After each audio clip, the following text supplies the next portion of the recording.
সরকারের অ্যান্টি কোনো স্টোরি করেছি, যে খবর যেগুলো আসল মানুষের কণ্ঠস্বরে কোনো স্টোরি করেছি, কখনো সমাদৃতাকে অ্যাটাক করা হয়েছে, কখনো মধুকল্পিতাকে অ্যাটাক করা হয়েছে, বিট্টুকে, ভাস্করকে, টানা একের পর এক ঘটনা ঘটেছে।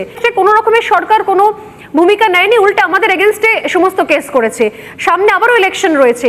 একটা গণতন্ত্রের চতুর্থ স্তম্ভকে বারবার করে একটা সরকার এভাবে অ্যাটাক করে যাচ্ছে এবং মিথ্যে মামলায় ফাঁসিয়ে যাচ্ছে, তাতে আমাদের যে অধিকার, আমি এটাকে 18 FIRs active at any point of time, multiple and dozens of 41A notices simply aimed at harassment.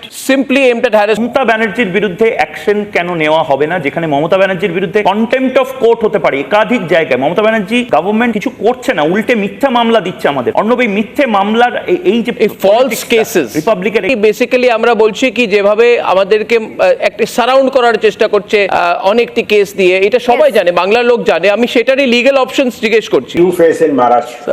You were there. Thank you very much for that, sir. We fought thanks to you. Don't we know? And I have always been a votary of this, and I still feel the union government should set up a panel and make it a rule that no FIR against a journalist will be registered without taking clearance. That's the only way now in India we'll be able to protect free speech. That's so important. That's the only way, and I think that is maybe something you can explore with the court.